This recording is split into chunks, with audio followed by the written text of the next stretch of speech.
Más sabrosa de iniciar este programa Venezuela siempre, siempre Venezuela en la tarde de hoy con ese temazo, Tu Voz, pero una remasterización en donde se unieron las voces de Celia Cruz con el gran Oscar de León y nos han dado tremendo producto con un tema clásico de la música caribeña, Tu Voz. Así que con este tema iniciamos nuestro programa Venezuela siempre, siempre Venezuela, llevándoles a ustedes información, comentarios, noticias, música, entrevistas, todo lo que tiene que ver con Venezuela y su migración a lo largo y ancho del mundo. Esto lo hacemos con mucho cariño, mucho respeto para todos ustedes a través de esta señal 1400 1400 AM, la voz de la Gran Colombia. Buenas tardes, Nancy, ¿cómo estás? Buenas tardes, Alan, y buenas tardes a toda esa amable audiencia que está ahí en este dial, en el 1400 AM, la voz de la Gran Colombia, de nuestras redes sociales oficiales en Facebook, Instagram, Twitter, en YouTube y en la página web www.siemprevenezuelaweb.com, www.siemprevenezuelaweb.com, en enlace con la voz del Río Arauca, 1110 AM. Saludamos en el Control Master al señor Víctor Márquez, a Roberto Alexis Rojas, en las redes sociales a Alex Meneses y en la producción a Vanessa Chacón, Alan Peralta con Registro Nacional 0715 y quien les habla, Nancy Pacheco, con Registro Nacional 0713, el Colegio Nacional de Periodistas, Seccional Norte de Santander. Bienvenidos a esta primera ronda informativa en Siempre Venezuela, Venezuela es noticia. Bueno, y hoy se conoció, gracias a Human Rights Watch, que los fuertes enfrentamientos entre el Ejército de Liberación Nacional y las disidencias de la FARC en la frontera colombo-venezolana han obligado a más de 500 venezolanos a huir hacia zonas seguras de Colombia para resguardarse.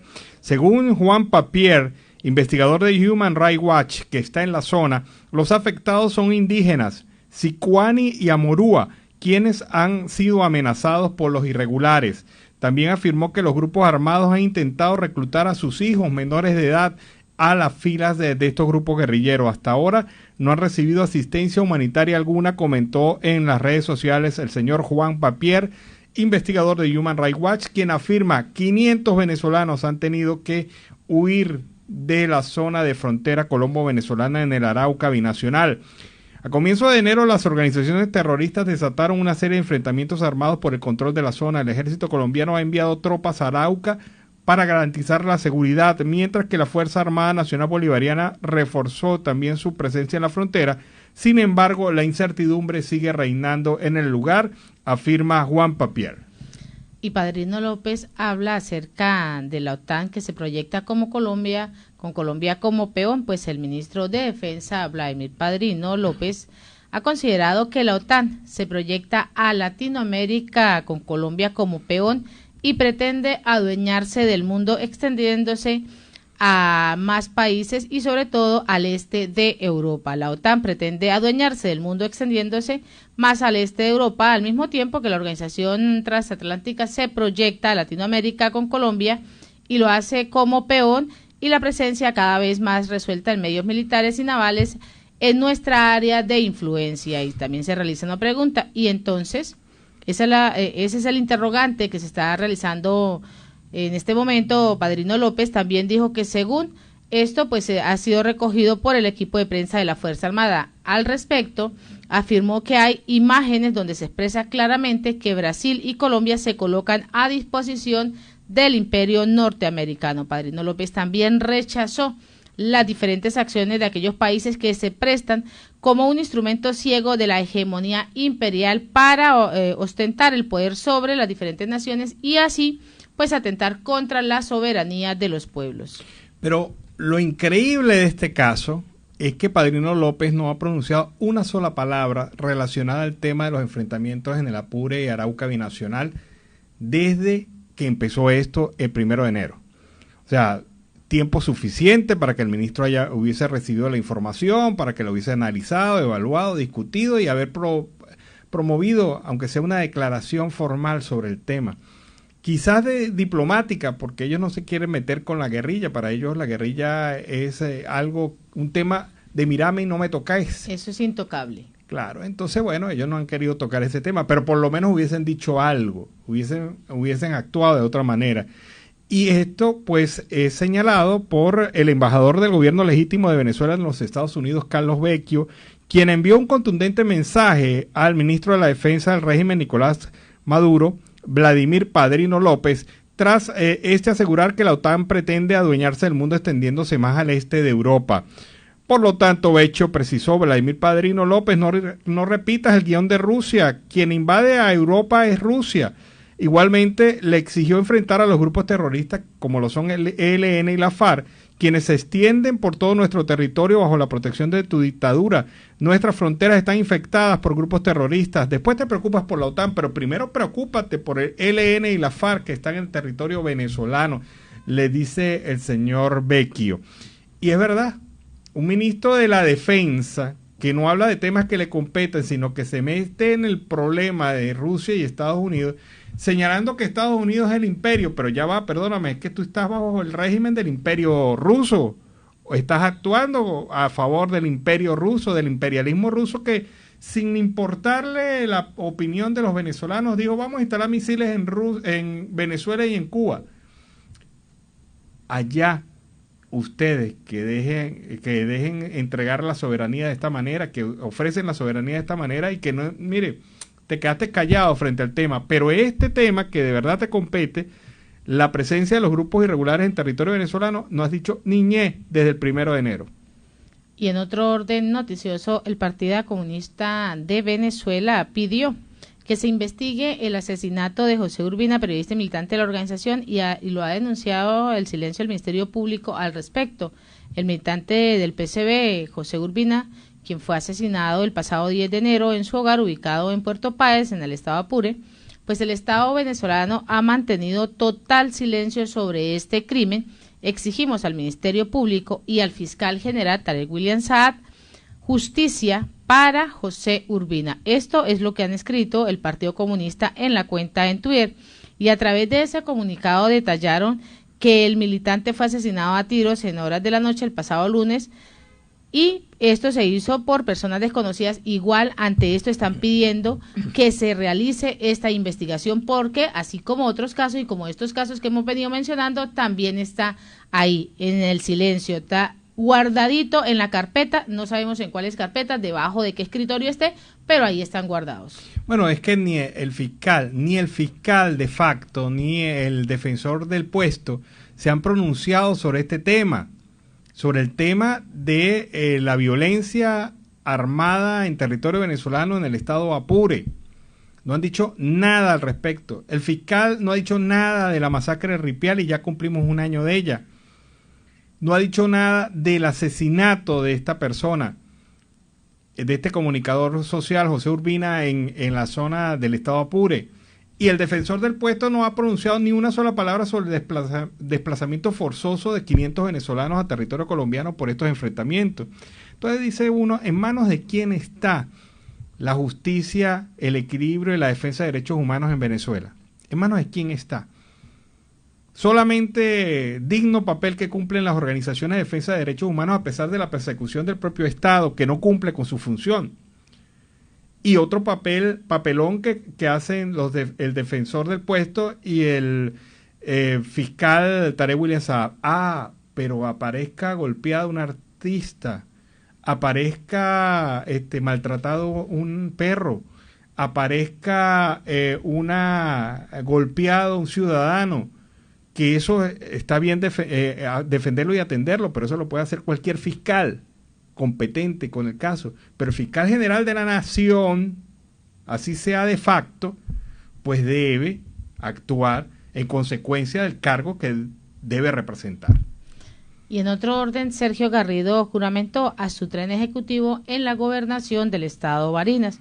Pues así, Sergio Garrido, electo gobernador del estado Barinas, se juramentó en ese tren ejecutivo, y poco de unas semanas de haberse reunido con el presidente Nicolás Maduro, pues comienza esta nueva etapa acompañado de hombres y mujeres profesionales en las diferentes áreas. Con humildad pues adquiere el compromiso de conducir esa amada Barinas, tierra llanera y de caminos de palma y de sol. Esto es lo que ha venido manifestando a través de su cuenta en Twitter. Garrido, como lo mencionaba, se había reunido con el presidente Nicolás Maduro, y en ese momento de la juramentación de su cargo afirmó que podían buscar los recursos para poder sacar a la población de Barinas adelante, y esto es lo que se ha manifestado hasta el momento. Ante esto también ha recibido infinidad de críticas por ese acercamiento que ha venido realizando con el gobierno nacional. Bueno, y el diputado Tony Guiara ha denunciado la situación que se vive en materia educativa en el estado Bolívar, y las aulas se están cayendo, no tienen luz, no hay agua y muchas de ellas han sido desvalijadas. Para él es irresponsable iniciar clases en estas condiciones.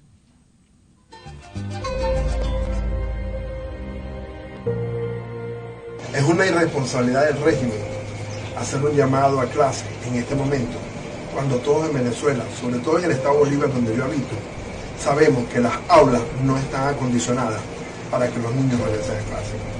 Es imposible poder dar clases en estas instalaciones cuando no ha habido inversión, cuando no tiene mantenimiento, cuando muchas de ellas han sido desvalijadas por el malandraje que actualmente nos azota en toda la barriada del estado Bolívar. Mucho menos podemos decir que pueden regresar a clase cuando no tienen luz, no tienen agua, un servicio vital. Y cuando revisamos las instalaciones nos damos cuenta que no tienen ningún tipo de accesorio para el funcionamiento de las mismas. No tienen posetas, no tienen lavamanos, no tienen comedores, no tienen ningún tipo de servicio. Más del 85-90% de las instalaciones escolares del estado Bolívar no están aptas para que nuestros niños regresen a clase. Bueno, y el problema es que así y como están, parece que abren el espacio para dar clases. En plena pandemia, no haber agua en una escuela es criminal. Es criminal. Y definitivamente parece que esto pues, no le interesa. Es un problema menor para el régimen de facto que coloca a los estudiantes y los expone en una condición grave, con un riesgo de adquirir el COVID, y sin hablar de los docentes. Y acuérdate que la variante Omicron se aumentó durante estos días, y ayer el infectólogo Julio Castro hablaba acerca de eso, que es el cuidado aún más, que no se tiene un plan de vacunación, que se ha hablado acerca de la primera y la segunda dosis y del refuerzo cuando no se han vacunado ni siquiera a un 70% de la población. Es lamentable que se venga a enviar a estos estudiantes a exponerlos realmente donde está con más auge el virus y el COVID-19. Bueno, y el exgobernador del estado Táchira, integrante del movimiento venezolano por el revocatorio Mover, César Pérez Vivas, saludó la aprobación por parte del Consejo Nacional Electoral de las solicitudes para iniciar el proceso para la posible activación de un referéndum con el objetivo de destituir a Nicolás Maduro del poder.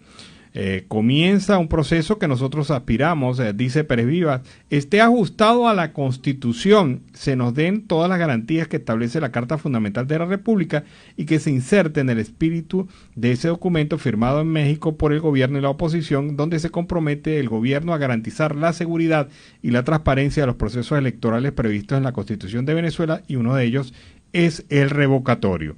Pérez Vivas dijo que están a la espera de que el CNE publique la normativa que va a regir este proceso para examinar las condiciones en las cuales se desarrollará la recolección de las firmas requeridas para activar el revocatorio.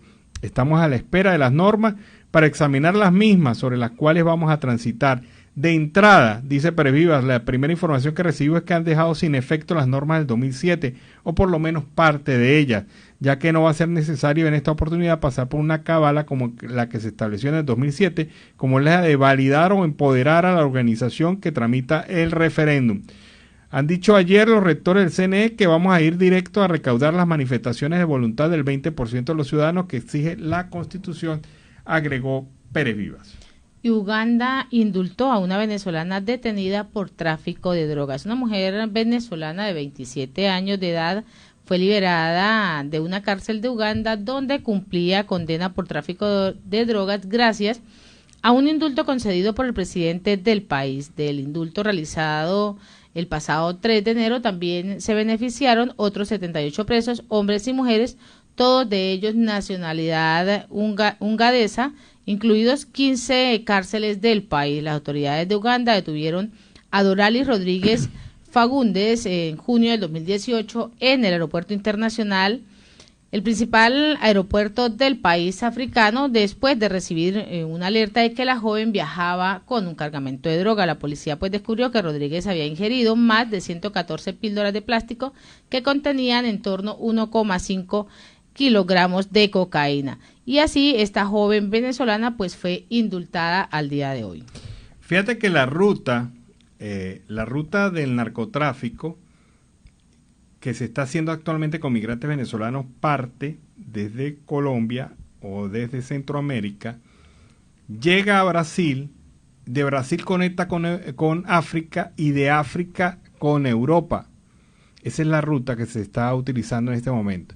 Y muchos venezolanos han sido contactados para hacer esto en vista se convierten en víctimas fáciles de estos grupos narcotraficantes porque son personas que se encuentran en condición económica muy complicada, en estado de desesperación la mayoría de ellos, y se le coloca en esta posición de se va a ganar una buena plata si lleva drogas, y eso solamente será una sola vez, y eso es por una ruta sencilla. Y ya, no pasa más nada. Pero fíjate lo que le pasó a esta joven venezolana Robelis. Seguramente, y es la experiencia que uno tiene con las informaciones sobre el tema de la droga, seguramente Robelis fue la sacrificada útil. Es decir, la vendieron. Ese es el chivo expiatorio. Claro, la vendieron para que otros entraran y pasaran. Para que pase el cargamento grande. Claro. Obvio que sí. Y entonces ella, detenida en Uganda, imagínate tú en Uganda. Pero menos mal que se movió, quién sabe, me imagino yo que las autoridades se movieron y le pudieron dar la libertad a esta joven venezolana.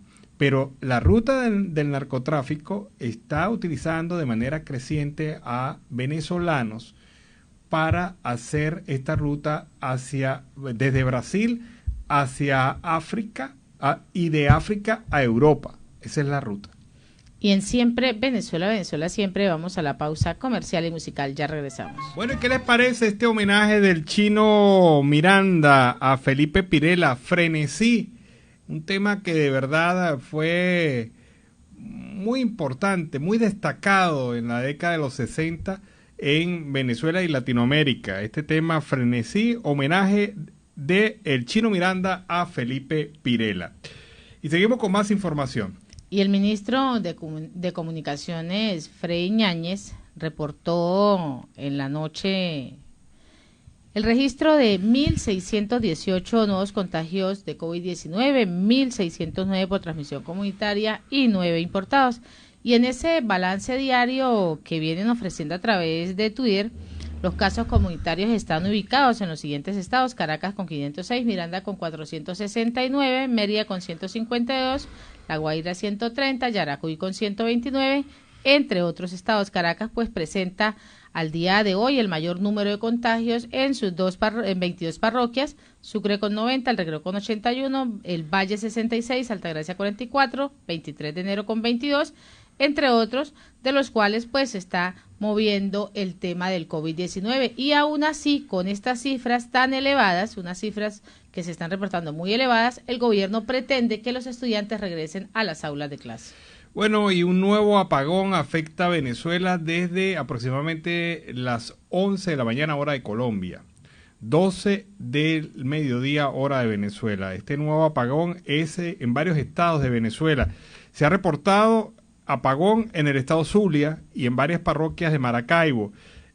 También en la región andina, en los estados Táchira, Mérida y Trujillo, en el estado Lara, y dos ciudades principales como el Tocuyo y Carora, que también reportaron fallas en el servicio eléctrico. O sea, al parecer, la falla general está presentándose en el occidente de Venezuela, por lo menos son los reportes hasta este instante. Y el alcalde del municipio Páez, del estado Apure, José María Romero, comenta la información por la penetración de grupos irregulares en su territorio. Vamos a escuchar. No se trata de una movilización para la Gabarra. Haremos una movilización en cualquier parte de Venezuela donde tengamos que hacerla para que respeten el territorio de la ciudad comunal. Usted habla de si no estamos enterados, aquí nadie es adivino, y si usted tiene un acuerdo con alguien, pues tiene que hablarlo y decirlo, dar la cara y buscar a alguien responsable de su organización para que hable, porque hablando se entiende la gente, pero no a lo arrecho. Eso solamente sucede en la tierra de Pablo Escobar Gaviria o en la tierra de los narcotraficantes. Aquí no. En Venezuela es de participación, es cara a cara, es viéndonos a los ojos y siendo profundamente democráticos, revolucionarios, transparentes. Aquí no van a venir a encochinar a un movimiento que ha venido sembrando soberanía y que ha venido construyendo proceso transformador porque simplemente hay una oportunidad. No. Aquí nosotros somos nacionalistas y estamos en contra de cualquier invasión del territorio venezolano. Y la ciudad comunal debe respetarse. Eso no es así que yo llego aquí y me poso sobre el territorio porque yo quiero, pues porque yo tengo más armas y soy más guapo. Les voy a poner en contexto este audio. Este es un audio donde, primero que fue presentado por la periodista Sebastiana Barraez en la tarde de ayer. Ayer lo tuvimos en el programa, pero he querido, y creo que es prudente también repetirlo en este horario. El alcalde del municipio Páez, del estado Apure, José María Romero, estaría hablando con un representante del ELN, del grupo que invadió La Gabarra en su jurisdicción y afectó también y provocó el desplazamiento de varios ciudadanos utilizando armas y violencia y agrediendo a algunas personas, según detalla algunas informaciones provenientes de la zona. El alcalde, José María Romero, estaría exigiéndole respeto. Él es la máxima autoridad política de ese municipio, del municipio Páez. Y la respuesta del ELN no creo que haya sido totalmente respetuosa con él. Y es ahí donde torió a esa gente porque le dice que se vaya a los territorios donde se fomentó la violencia.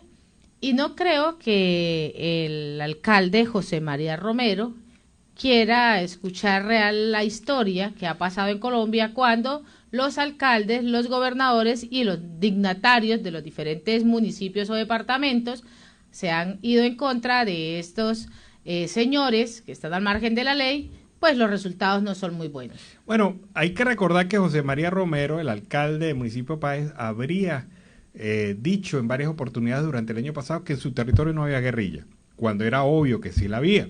Pero bueno, esas son las cosas que quedan de hablar mucho, quedan las palabras en el aire y allí se agarra la gente para después recordársela. Mire, alcalde, usted dijo que no había guerrilla en el territorio y ahorita está hablando con la gente del ELN de manera directa.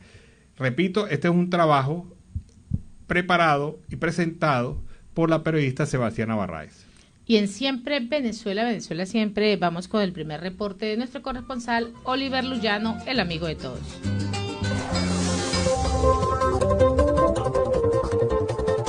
¿Qué tal, amigos de Siempre Venezuela? Reciban el saludo del amigo de todos, Oliver Luyano, guariqueño y de Zaraza.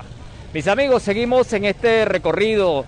En este momento estamos en Valle de la Pascua, estamos compartiendo pues en este momento con Domaciano Campos. Domaciano es comunicador social, periodista, locutor y dirigente campesino. Bueno, Domaciano, gracias por aceptar conversar con nosotros para Siempre Venezuela, bienvenido. Gracias, Oliver, gracias a la gente de Siempre Venezuela, un gusto estar con ustedes desde Valle de la Pascua para conversar de la situación que se vive en el campo guariqueño, situación que no es diferente a la que se vive en todo el país, donde estamos pasando por un conjunto de situaciones donde la producción agrícola y pecuaria se ha visto mermada, también por un conjunto de situaciones también adversas, especialmente desde el Ejecutivo Nacional. Domaciano, ¿cómo enfrentan ustedes los trabajadores agrícolas el tema del suministro de combustible, especialmente el gasoil? Bueno, realmente lo del combustible es una de esas situaciones. Primero hay que decir que en el campo se vive desde hace más de 20 años un abandono total. El financiamiento al campo desapareció. No existe financiamiento ni por la parte oficial ni por el sector público. Nuestra vialidad se acabó, estamos incomunicados, no tenemos cómo llegar a nuestros sitios de trabajo, cómo llevar los productos, cómo sacar la cosecha por allí. Y en los últimos tiempos, ahora hace año y medio, la situación de la falta de combustible, gasoil y también gasolina, la cual es algo que nos afecta muchísimo, por cuanto tenemos que comprarla entonces en precios de dólares y a lo que llamamos aquí popularmente bachaqueado, lo cual hace que el costo aumente y por consiguiente entonces la dificultad para atender nuestras áreas de producción se hace mucho más difícil. Don Maciano, el gobierno a través del presidente ha anunciado que va a combatir las mafias que se han creado en torno al suministro de combustible. ¿Ustedes creen o tú crees que eso sea posible? Bueno, realmente eso no nos trae mucha esperanza, porque hemos visto tantos ofrecimientos del Ejecutivo Nacional y son muy pocos los que se hacen realidad en nuestra vida diaria. Para combatir estas mafias se debe comenzar por las mafias de uniformados que están instaladas en esas estaciones de servicio, donde el principal obstáculo para obtener el producto, la gasolina y el gasoil, son estos señores vestidos de verde, azul, de cualquier color, pero que tienen siempre un carnet del oficialismo, un carnet de un cuerpo de seguridad para impedir que el combustible llegue como debe llegar a todos los productores. Hay ahora un cambio de gobierno después de estas elecciones de noviembre. A nivel local, los alcaldes han ofrecido algún tipo de solución a la problemática del campo.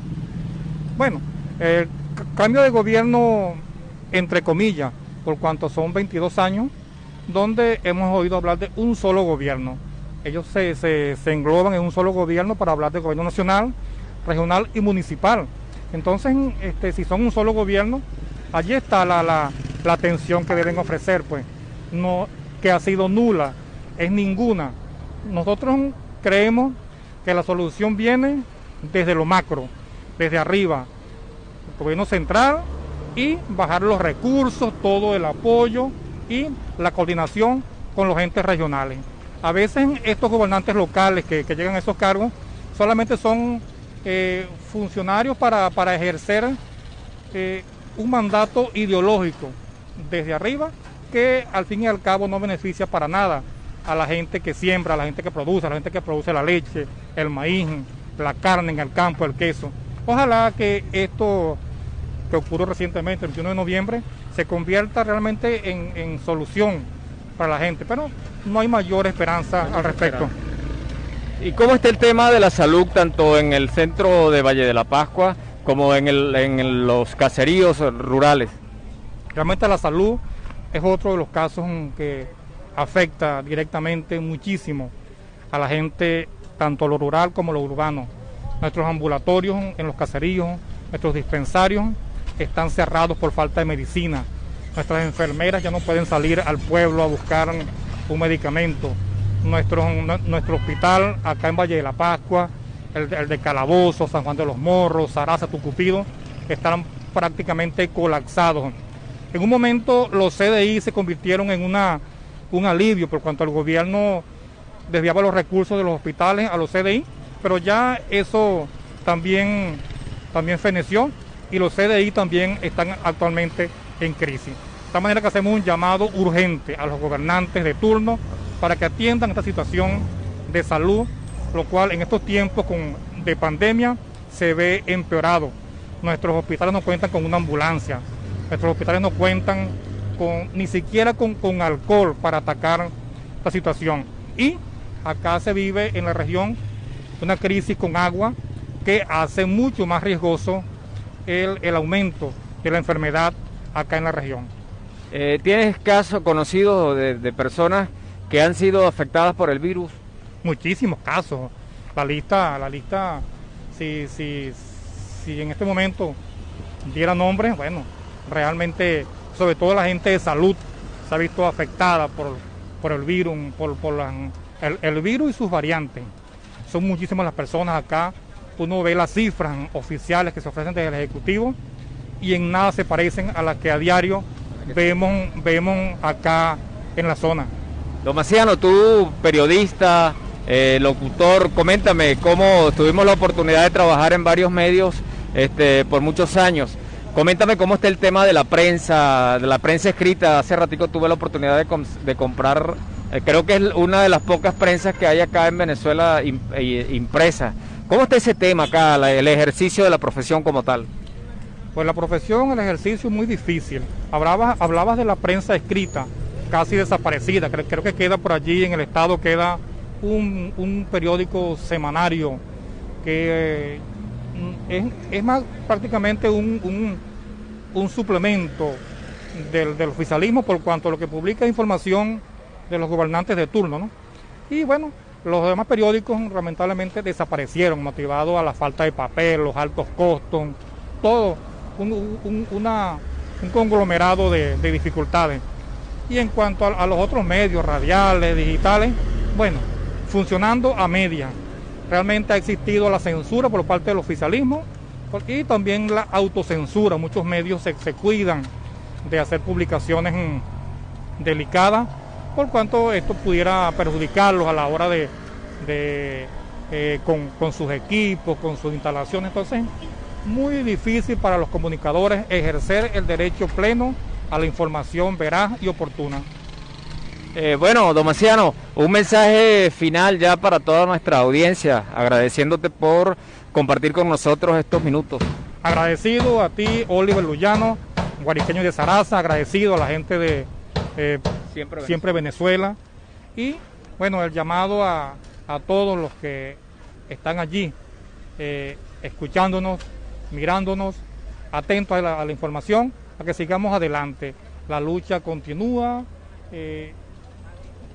Faltan muchas cosas por hacer, estamos listos para atender a toda esta crisis y el llamado principalmente a los gobernantes de turno para que la situación en el campo principalmente sea atendida, problemas de vialidad, de salud, financiamiento, agua, vivienda, son tantas cosas, un conjunto de situaciones. La situación con la tenencia en el campo, tenencia de la tierra, que se ha convertido en tenencia precaria por cuanto nuestros productores son afectados continuamente por las invasiones que en muchos casos son respaldadas por los entes oficiales. Entonces, el llamado a todos para que se mantengan atentos allí y agradecidos a ustedes por estar aquí en Valle de la Pascua. Oliver. Bueno, gracias, don Maciano. Mis amigos, nosotros seguimos desde acá, desde Valle de la Pascua, conociendo más acerca de la situación que viven nuestros hermanos acá en Venezuela. Desde acá reporta para ustedes el amigo de todos, Oliver Luyano, guariqueño y de Zaraza. A las 5:30. Bueno, y fue el reporte de Oliver Luyano, el amigo de todos, desde Venezuela, porque Oliver está binacional últimamente. Ya cruzó frontera, llegó esta mañana. Fue una total odisea, según el comentario que me realizó, una total odisea. Cómo están cobrando para poder no dejarse revisar las maletas, les están cobrando una pequeña vacuna. Qué bárbaro. Así es la situación que se está presentando hasta el momento. Definitivamente lo que es la coima se ha impuesto en cualquier cosa que tenga que ver con Colombia y Venezuela en su frontera. Bueno, y hablando de las relaciones entre Colombia y Venezuela, esta mañana hubo un evento muy importante organizado por Acdivoca Colombia, una organización, una ONG de Estados Unidos que promueve el desarrollo económico y social de las naciones. Y bueno, Acdivoca realizó un evento llamado Historias de Integración Cultural. Esta mañana lo realizó en la ciudad de Bucaramanga. Y allí se hizo, en efecto, el evento con la participación de varios destacados líderes y personas vinculadas al tema migratorio binacional. Uno de ellos fue el gerente de Fronteras, Lucas Gómez, quien manifestó que el Estado colombiano decidió que las fronteras con los hermanos venezolanos no existe y esta población que está en el país tiene vocación de permanencia porque la migración es una oportunidad para Colombia. También estuvieron representantes del mundo artístico colombiano, como Andrés Cepeda. Andrés Cepeda también estuvo allí y señaló que ponerse en los zapatos del otro es una situación como la migración, nos ayuda a comprender y tener un sentido de solidaridad y humanidad para el que esté lejos de su tierra. Estas palabras de Andrés Cepeda se ha convertido en un promotor cultural muy cercano del tema migratorio. Él se ha preocupado realmente por el tema migratorio y varios artistas colombianos han participado con él en proyectos diversos de promoción. También la gente de Andy estuvo presente en el evento y a través de Catalina Martínez, directora de la Fundación Andy, que señalaba que es muy positivo los resultados de la integralidad con población migrante y se ha demostrado con casos de éxito en actores diversos, enfocados por competencia que permite tener una vinculación desde varias características. Esto es lo que ha dicho la directora de Andy. También se contó con la presencia de Fernanda Bedoya, directora de la organización El Derecho a No Obedecer, quien ha indicado que el barómetro de la reconciliación nos permitió determinar que los colombianos no somos xenofóbicos y cada vez se envían más mensajes por la integración en redes sociales. Fue un evento de verdad, Nancy y amigos oyentes, muy interesante porque se manifestó la integración binacional, la integración de la migración a la población colombiana desde la perspectiva de la cultura, su impacto en la cultura, su impacto en la sociedad, su impacto no solamente económico. Y esto es bastante importante entenderlo porque, como señala la gente de Migración Colombia, el 80% de la población venezolana migrante tiene vocación de asentarse en este territorio. Y esto es lo que indican las encuestas. O sea que el fenómeno migratorio es un fenómeno que llegó para quedarse, porque en Venezuela no han cambiado las condiciones que obligaron a migrar. Así como exactamente pasó con los colombianos cuando salieron de esta zona y se radicaron en Venezuela. Así Ellos es. no buscaron nuevamente retornar, están retornando en este momento que se encuentra en crisis el país. Si no hubiese sido por esa crisis, el venezolano, el colombiano, se hubiese quedado allá. Eso mismo pasa en este momento con esta población migrante venezolana que busca arraigarse acá. También Víctor Bautista, secretario de Fronteras del Norte de Santander, tuvo palabras en el evento. El reto de la migración venezolana es lograr que todos los migrantes que llegan a Colombia tengan las mismas oportunidades en todo, ya sea en educación, salud y trabajo. Y bueno, destacadas las actividades, las acciones, transformar la cultura de la región en un entendimiento de migración. Fue una de las conclusiones del evento. Priorizar acciones de impacto social. Desmitificar los costos asociados a la inclusión, porque en todo país donde ha llegado población migrante, se ha determinado que esa población migrante se convierte a la postre en un beneficio para la sociedad, en económico, social, cultural, de diversas perspectivas. Y esto pues es lo que llega a conclusión el evento que se desarrolló, repito, durante la mañana de hoy en la ciudad de Bucaramanga. Y en Siempre Venezuela, Venezuela Siempre, nos vamos a la pausa comercial y musical. Ya regresamos. Bueno, un tema muy actual de Reinaldo Armas, Delirio de Cuarentena. Y con ese tema pues iniciamos la segunda hora del programa Venezuela Siempre, Siempre Venezuela en la tarde de hoy. Seguimos en Siempre Venezuela, Venezuela es noticia a través de este dial, el 1400 AM, la voz de la Gran Colombia, de nuestras redes sociales oficiales en Facebook, Instagram, Twitter, en YouTube, en la página web www.siemprevenezuelaweb.com, en enlace con la voz del Río Arauca, 1110 AM, y en esta segunda hora se incorpora Radio Delfín, 1060 AM. Saludamos en el Control Master a John Camacho, a nuestro corresponsal Carlos Uzcategui Miura y a toda esa amable audiencia que está ahí, pegadita. Continuamos con más información. Bueno, y 8 pasos para activar el revocatorio. Estos son los pasos que, según el periodista venezolano Eugenio Martínez, deberían involucrar al Consejo Nacional Electoral y se basa en las decisiones anteriores, tanto el Consejo Nacional Electoral como el Tribunal Supremo de Justicia. Hay dudas en algunos puntos, en algunos ítems para Eugenio Martínez. Estos 8 pasos para activar el revocatorio se iniciaron con el artículo 12 de la ley que permite presentar la solicitud. Ya ese paso se cumplió. 2 días hábiles para subsanar la solicitud. Eso ya se venció porque el CNE señaló ayer mismo que la aceptaba. Entonces ya por lo menos los 2 primeros pasos están cumplidos. Entonces hay la posibilidad entonces de que hay 15 días hábiles. En 15 días hábiles la Junta Nacional Electoral proponga la forma y los puntos de recolección de las firmas para esta activación de referéndum revocatorio. Entonces, en este momento nos encontraríamos en el 4º paso, que es los 15 días hábiles para que la Junta Nacional Electoral proponga los puntos de recolección y sobre todo cómo se va a realizar el reglamento de este proceso revocatorio.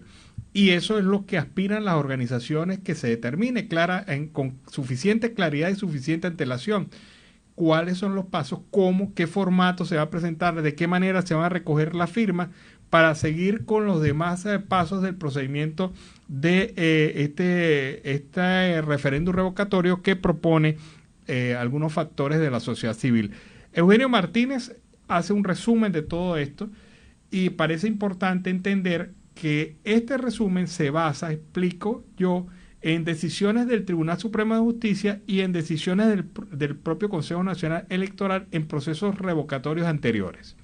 Y en otro orden, Javier Tarazona cumple 200 días detenido. Pues la ONG venezolana Fundarredes recordó el día de hoy que su director activista Javier Tarazona cumple 200 días de una injusta detención que comenzó en julio del 2021 y exigió su liberación. La libertad de Tarazona, considerado como la principal voz de la denuncia del conflicto desatado en el mes de marzo del año pasado entre las Fuerzas Armadas y los grupos de las disidencias de las FARC, han sido solicitadas por diversas organizaciones a defensa de derechos humanos como Amnistía Internacional, que el pasado 14 de enero reiteró la solicitud y además alertó sobre el deterioro de la salud. El preso de conciencia y defensor de los derechos humanos, Javier Tarazona, debe ser liberado inmediatamente e incondicionalmente. Su situación de salud es totalmente grave, además está en un deterioro y esa detención es totalmente arbitraria, motivada por su defensa de derechos humanos, y esto es lo que se ha venido dando en la cuenta en Twitter. Bueno, el que escupe para arriba la saliva le cae en la cara. Esa es una conseja popular muy conocida en Latinoamérica. ¿Y a quién le cayó? Le cayó al gobierno de Bolivia. Ayer el gobierno de Bolivia lanzó por sus redes sociales la siguiente información. 18 vehículos de la Embajada de Venezuela que habrían sido supuestamente vendidos y ofrecidos por los representantes del gobierno Guaidó mientras estuvieron en Bolivia, representando al país ante la presidencia de la doctora Áñez, y esos 18 vehículos, de los cuales fueron recuperados 13, y eso fue la gran noticia del gobierno de Bolivia durante la tarde de ayer, y que la sacó por redes sociales y mostraban las fotos de los vehículos y que las instancias, las investigaciones, el bla bla bla. Se armó tremendo escándalo pretendiendo involucrar a Juan Guaidó en este robo descarado de estos vehículos. Pues bien, hoy sale Guaidó y le dice 3 cositas a los bolivianos. Este robo ocurrió cuando estaba Evo Morales. Primero, no cuando estaba la presidenta Áñez, ante la cual fueron representados por Juan Guaidó, el gobierno de Venezuela. Lo segundo, este robo fue hecho por funcionarios chavistas y fue denunciado por la embajada de Guaidó ante la presidencia Áñez. Es decir, las investigaciones se iniciaron porque las solicitó el mismo gobierno Guaidó. Y concluyeron muy bien, se recuperaron gran parte de los vehículos y ojalá se sancione a los responsables.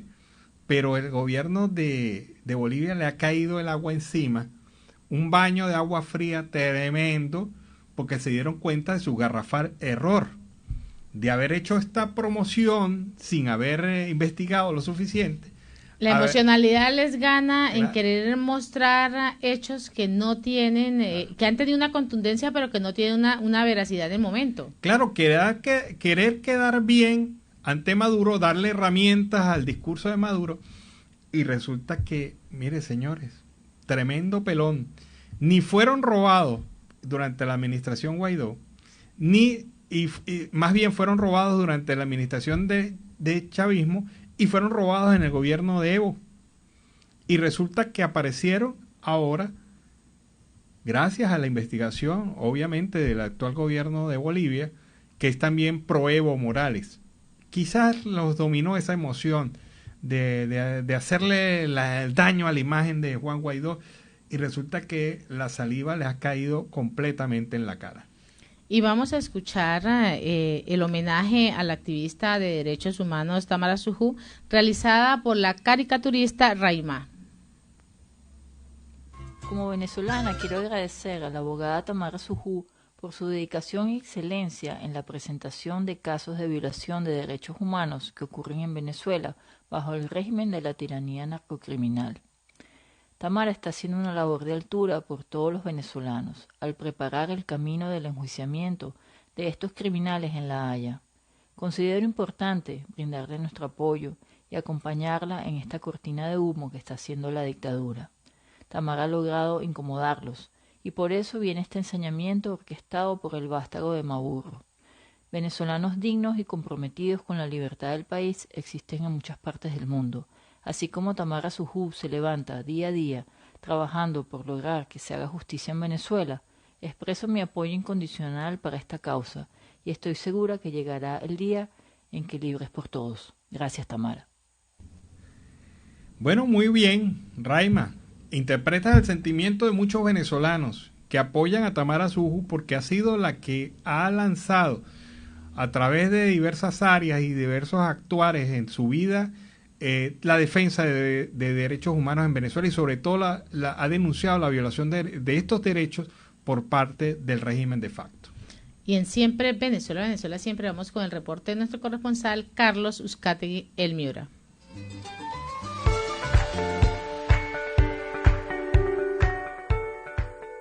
Saludos cordiales, una feliz tarde para todos desde el departamento de La Guajira. Carlos Uzcategui, El Miura, desde Barranca, la tierra amable de Colombia, para el programa Siempre Venezuela, Venezuela Siempre. Saludos cordiales a Alan Peralta, Nancy Pacheco y ese gran equipo de producción a esta hora. Tenemos muchas veces vicisitudes, tenemos alegría, tenemos tristeza, tanto migrantes como connacionales en diferentes partes del mundo. Muchas veces lloramos en silencio, como otras veces reímos en silencio, pero otras veces estallamos en lágrimas vivas, pensando en la grave situación migrante que ha venido corroborando a través de los años en Venezuela. Hoy día, nuestros migrantes sufren las penurias por la falta económica, el trabajo, la carestía y, por supuesto, la incertidumbre en un país que no es Venezuela.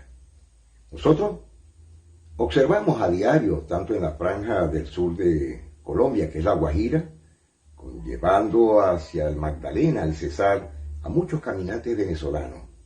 Les preguntamos, objetamos muchas cosas de lo que ellos nos comentan, pero siempre llegan a un punto: ¿por qué sales? La mayoría te dice por la situación económica o la palabra que le hemos escuchado reiteradamente: hambre. Un gobierno o un régimen que poco le importa la verdadera situación del venezolano, donde día a día salen por diferentes rutas de los límites de Venezuela. Y hay un punto donde están saliendo por la Sierra de Perijá, otro por la zona abismal de Puerto Santander. Pero también hay venezolanos que han logrado triunfar y han podido hacer muchas cosas importantes dentro de los países. Tenemos muchas personas, sobre todo en el sector petrolero, hidráulico y por supuesto en el sector eléctrico, ingenieros de primera línea que están trabajando para diferentes países. Esos son parte del día a día de lo que nosotros estamos observando dentro de nuestros caminantes venezolanos. Hoy tenemos un invitado especial muy importante, su análisis detallado con una realidad social, sociopolítica, financiera, económica, sobre todo las situaciones que ha venido sucediendo en Venezuela en este 2022. Bienvenido al programa Rafael Curvelo, analista y por supuesto un amigo de la casa.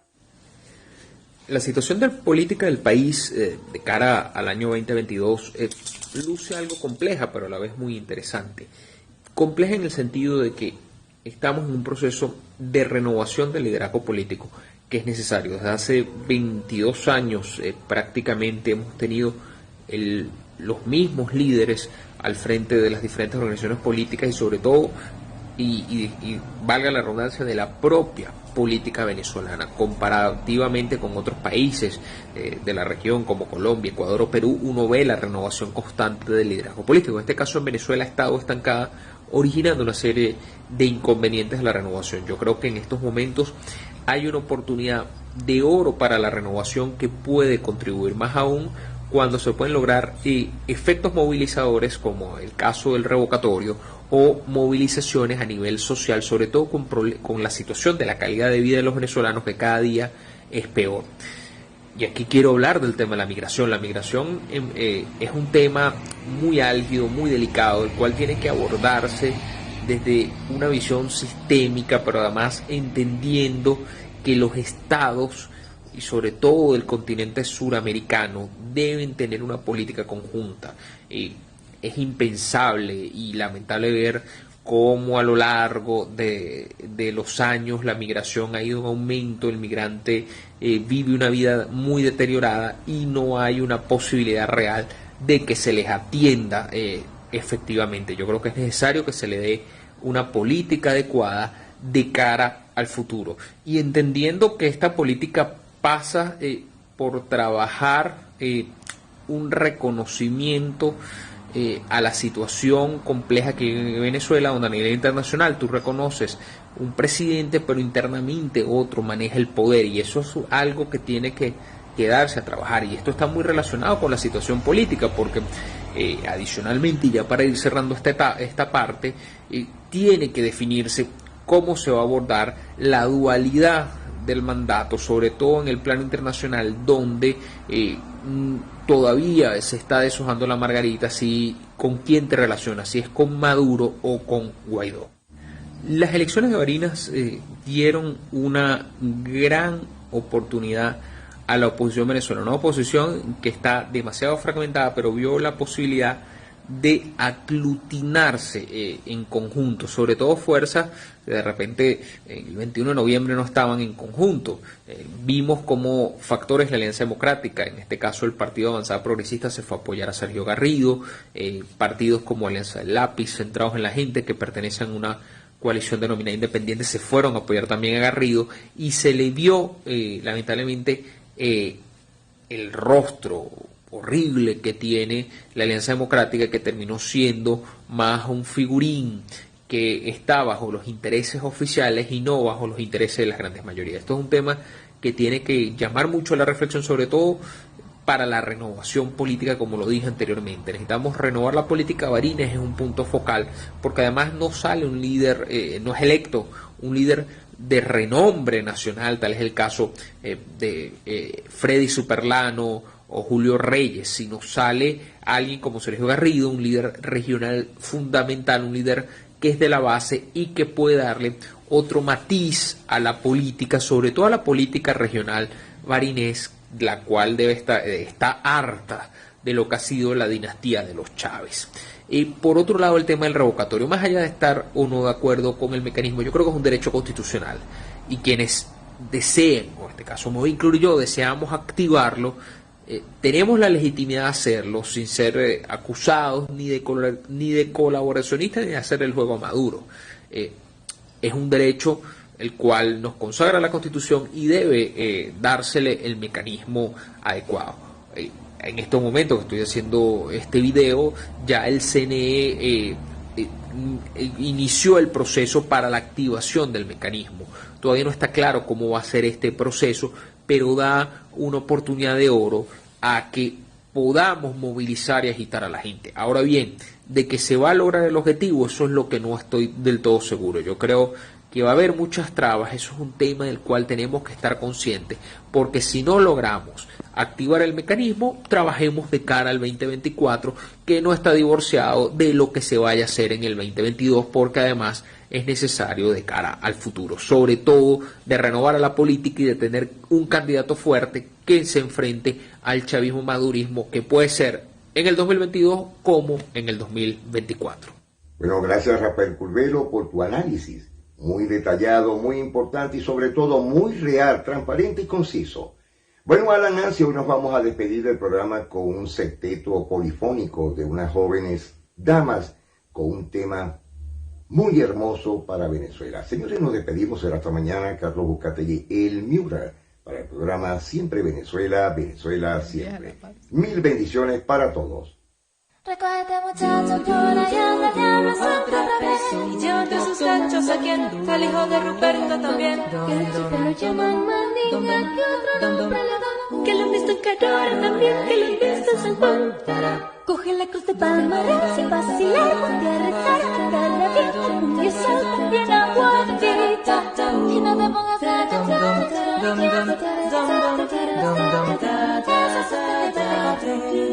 no vayas a pensar que con sol y tabaco lo podrás espantar, porque le gusta ese diablo fumar, también bailar, correr, bailar, saltar, que el diablo puede agarrar. No vayas a pensar que con ron y tabaco lo podrás espantar, porque le gusta ese diablo fumar, también bailar, correr, bailar, saltar, que el diablo te puede agarrar. Bueno, sonó muy bien esto, de verdad que sí, ese grupo polifónico y el análisis que presenta Carlos Buscategui, el Miura, desde La Guajira Binacional. Vamos a la pausa comercial y musical, ya regresamos. Bueno, y este tema, el de Jorge Celedón, el invierno pasado, puso a cantar a Alex, nuestro operador de redes, quien se montó en una de nota en una chiva, le subió el volumen en su área y se la disfrutó completica. ¿Quién sabe qué recuerdos le trajo el invierno pasado, no? Alan, ¿cuántas clases de chivas existen? Bueno, yo he escuchado la chiva sabanera, la chiva falconiana. La chiva periodística. La chiva periodística. La chiva de animal. Claro. Sí. Y la chiva de transporte, que es en las zonas donde realiza turismo, que esa es la que estaba realizando. Es que por ahí preguntaron que era una chiva y por ahí enviamos una imagen. Claro, para que sepa y esté muy claro sobre lo que es una chiva en persona. Seguimos con más información. Bueno, mira, la situación del sistema eléctrico nacional se complica porque ya se han reportado fallas y alteraciones eléctricas en los estados Lara, Barinas, Cojedes, Aragua, Vargas, Táchira, Mérida, Zulia, Caracas, Trujillo y Falcón. O sea, prácticamente el occidente venezolano está sin luz. Y esto no hay hasta ahora información sobre las razones de esta falla eléctrica generalizada. Seguramente habrá otro sabotaje, seguramente habrá otra iguana, seguramente habrá alguna explicación fantasmagórica en relación a este tema por parte del régimen del gobierno de facto, pero lo cierto del caso es que en este momento, en esas entidades que le he mencionado, no hay luz. Y la basura colapsa la emergencia del hospital Racetti en Anzoátegui. Esto es lo que vienen denunciando los trabajadores de la salud. Entre desperdicios, moscas y el mal olor, pues son atendidos los pacientes que ingresan al área de emergencia de COVID-19 de este hospital. El Luis Racetti de Barcelona así lo describe y denuncia a una ama de casa, Edith Zambrano, quien acudió al principal centro asistencial de esta entidad tras presentar afecciones respiratorias. Tenía 2 días presentando este tipo de dificultad respiratoria y tos, por lo que fui a verificar si se trataba del COVID-19, porque no había perdido ni el olfato ni el gusto, pero al ingresar a la emergencia lo primero que me pegó fue el hedor de los desperdicios que allí tienen acumulados, y mientras me atendían las moscas no me dejaban en paz. Esto es lo que viene asegurando esta usuaria. Tras 2 horas de chequeo, Zambrano aseguró que decidió regresar a su casa y seguir las instrucciones del médico en su hogar, porque si el COVID no la iba a matar la contaminación en este hospital. De verdad que esta es una situación increíble. Ella fue por COVID porque no tenía olfato y resulta que lo recuperó en el hospital. Y en el hospital seguramente le habrán dicho, ve, la curamos.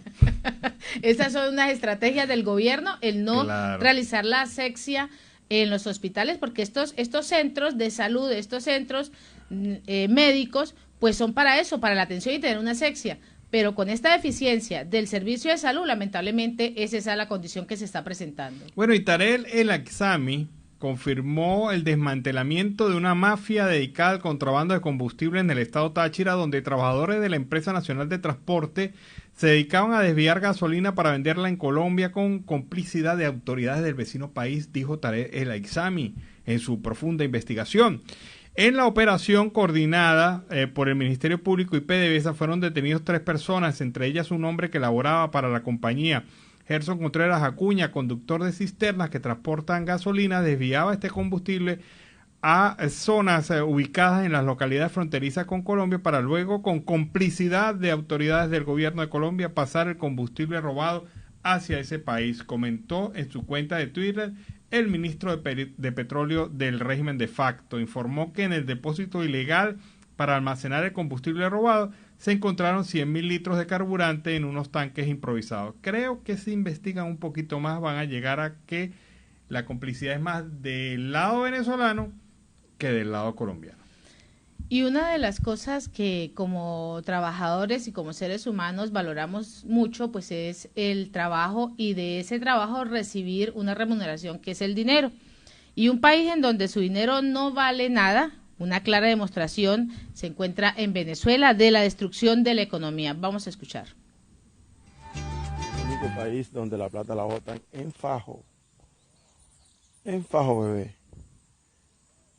República Bolivariana de Venezuela.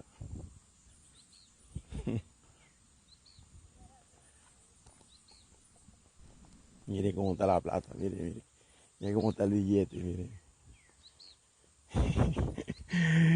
Miren, bebé. Ay, dolor, me volviste a dar. Qué lujo, qué lujo. Qué lujo, qué lujo.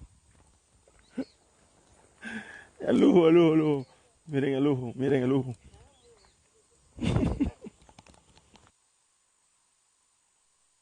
Es de verdad triste, increíble, ver fajos de billetes de bolívares tirados en una vía aledaña. Seguramente habrán buscado una cercana a un basurero, pero que tu moneda, el papel moneda de tu país valga un pote de basura, pues realmente da mucha tristeza. Y en Siempre Venezuela, siempre vamos con el segundo reporte de nuestro corresponsal, Oliver Luyano, el amigo de todos.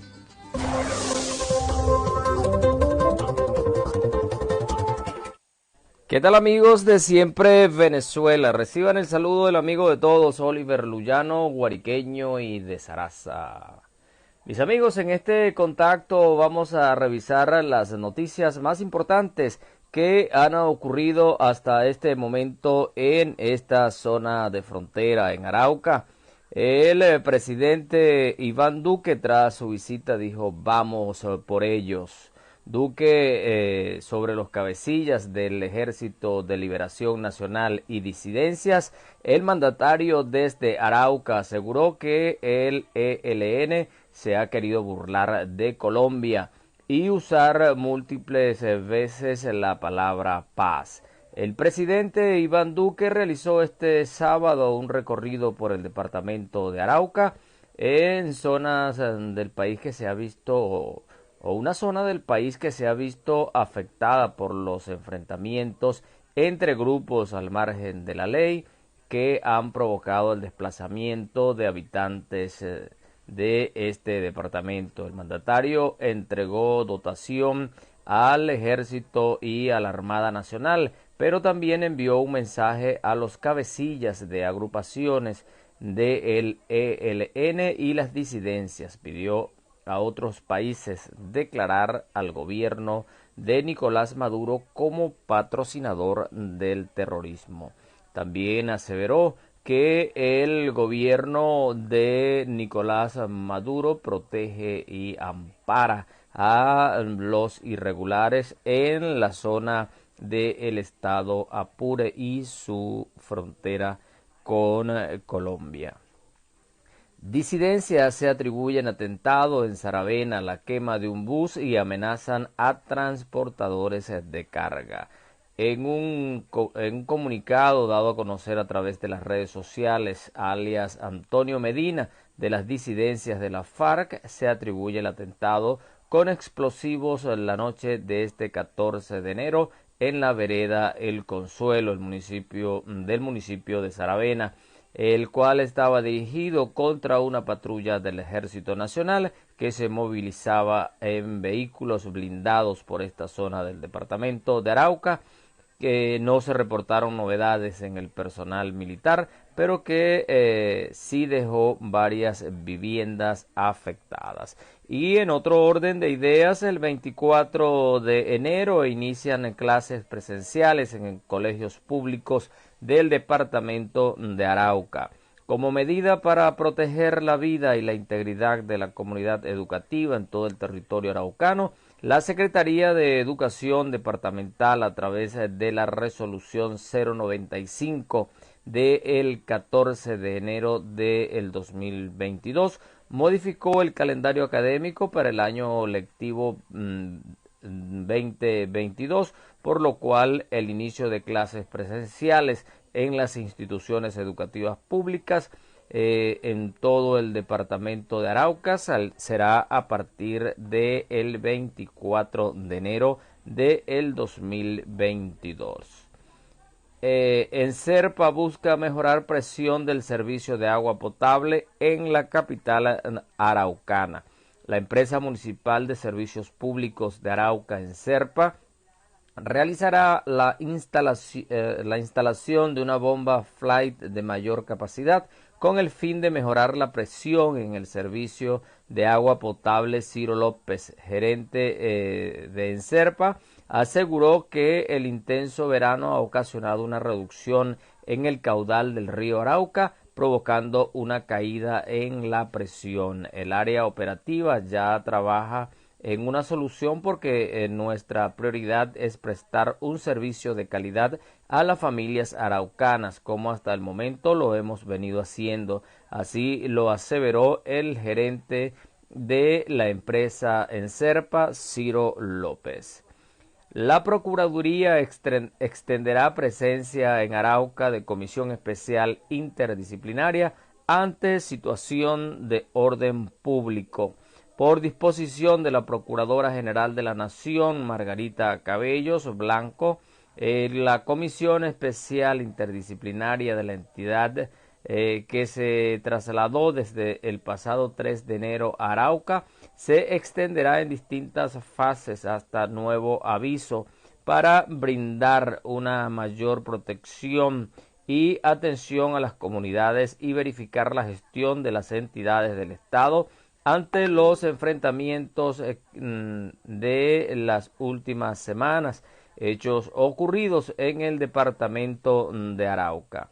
La PGN realiza intervención humanitaria en Arauca. Hoy estará en el departamento el delegado para la defensa de los derechos humanos. Desde el pasado 3 de enero, la Procuraduría General de la Nación, a cargo de Margarita Cabello Blanco, ordenó desplegar un plan de intervención urgente en el departamento de Arauca con el fin de garantizar los derechos y las rutas de atención adecuadas por parte de las entidades territoriales y entes del Estado para los ciudadanos colombianos y venezolanos que están siendo víctimas de desplazamiento forzado y violencia por cuenta de los enfrentamientos armados que se registran entre los grupos ilegales disidencia de la FARC y el ELN en los municipios de Tame, Saravena, Fortul, Arauquita y Arauca Capital, zona fronteriza con Venezuela.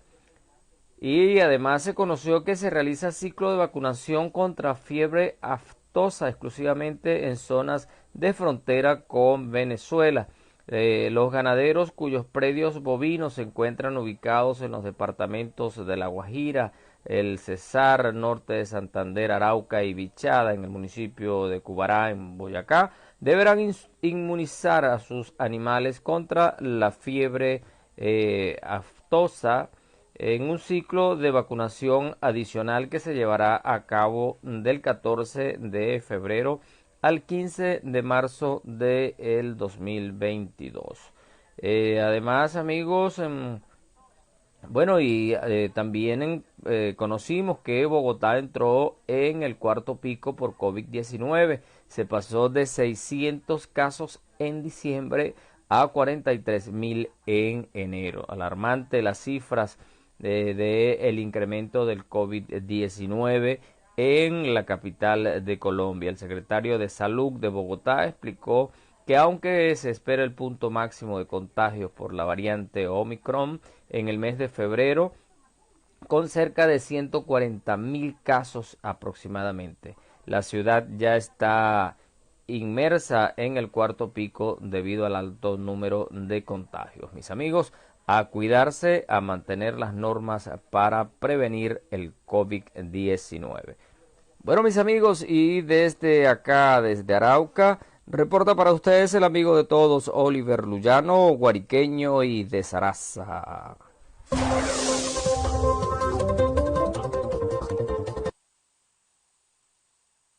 Desde la Arauca Binacional. Para cerrar ya el programa, una información. La revista Semana informó que la Corte Suprema de Justicia de Colombia citó a declarar a la ex senadora Piedad Córdoba por el caso del empresario Alex Saab, quien está siendo juzgado en Estados Unidos por conspiración para lavar dinero. Córdoba tendrá que explicar su relación con el señalado testaferro de Nicolás Maduro luego de que se revelara que la empresa Group Grand Limited le pagó 17 boletos internacionales a ella y a alguna de sus hijos. Y así con esta información hemos llegado al final de esta emisión de Siempre Venezuela. Venezuela siempre es noticia a través de este dial, el 1400 AM, La Voz de la Gran Colombia, de nuestras redes sociales oficiales en Facebook, Instagram, Twitter, en YouTube y en la página web, en enlace con La Voz del Río Arauca, 1110 AM y Radio del Film, 1060 AM. Agradecemos en el Control Master al señor Víctor Márquez, a Roberto Alexis Rojas, a John Camacho en las redes sociales, a Alex Meneses, y en la producción a Vanessa Chacón, a Lance Peralta con Registro Nacional 0715 y quien les habló, Nancy Pacheco, con Registro Nacional 0713, el Colegio Nacional de Periodistas, Seccional Norte de Santander. Hasta la tarde. Hasta la tarde, cuídense.